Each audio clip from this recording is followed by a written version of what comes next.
পানি নামায় বন্যা দুর্গত এলাকায় স্পষ্ট হচ্ছে ক্ষয়ক্ষতি। শুধু কুড়িগ্রামের ৯ উপজেলায় কৃষি ও মৎস্য খাতে ক্ষতির পরিমাণ দাঁড়িয়েছে প্রায় ১১০ কোটি টাকা। বীজতলা নষ্ট হয়ে যাওয়ায় আমান আবাদ নিয়ে চরম দুশ্চিন্তায় এখানকার কৃষকেরা।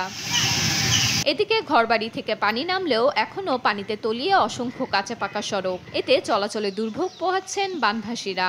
মাঠ ঘাট যা আছে সব তলা, এখন কাজ কামাই নেই, আমরা কি করি চলি? রাস্তাঘাট আজকে ১৫-২০ দিন ঠিক তলা, আমার ভাত নাই, পানি নাই, চলাফেরা অনেক অসুবিধা হয়েছে। খুব অসুবিধা। পানি কমলেও ব্রহ্মপুত্র পাড়ে গাইবান্ধার বিভিন্ন এলাকায় এখনো পুরোপুরি নামেনি পানি।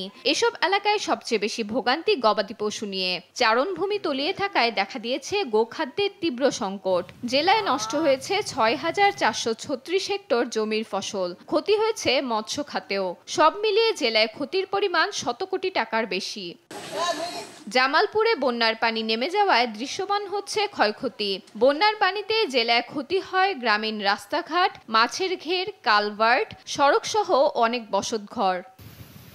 লালমনিরহাটেও বন্যায় ক্ষতি হয়েছে ৬৫ হেক্টর জমির ফসল। এতে ক্ষতির মুখে প্রায় ২২,০০০ কৃষক। এছাড়াও পানি কমায় তিস্তা, ধরলা, মালদা নদীর বেশ কিছু পয়েন্টে শুরু হয়েছে ভাঙন। হঠাৎ করে পানি বাড়ার কারণে মনে করেন ভীষণ ক্ষতি হয়েছে। নদী ভাঙা শুরু হচ্ছে, তাছাড়া আমার ভীষণ জ্বালা সম্পূর্ণ আমার নষ্ট হয়ে গেছে। মৌলভীবাজারের ধলাই নদীর পানি কমায় দেখা দিয়েছে তীব্র ভাঙন। এতে সবচেয়ে বেশি ক্ষতির মুখে কমলগঞ্জের ১০ গ্রামের মানুষ। এরই মধ্যে অনেকেই হারিয়েছেন বসতবাড়ি। বরাদ্দ পেলে আগামী শুষ্ক মৌসুমে প্রতিরক্ষা বাঁধের ভাঙন ও ঝুঁকিপূর্ণ স্থান মেরামতের কথা বলছে পানি উন্নয়ন বোর্ড। কমলে ফার বাঙ্গিয়া নেই, আমরা ঘর বাড়ি ছোট ছোট বান্দিয়া রয়েছি, উড়া বান্দিয়া এখানে আমরা বান্দিয়া রয়েছি।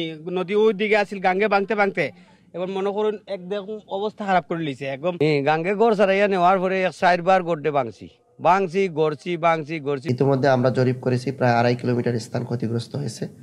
তো এই নদী কেন্দ্রিক একটি স্থায়ী সমাধানের লক্ষ্যে ইতিমধ্যে অত্র দপ্তর থেকে ৫৩০,৯০,০০,০০০ টাকার ব্যয়ের একটি প্রকল্প প্রস্তাবনা আমরা দাখিল করেছি।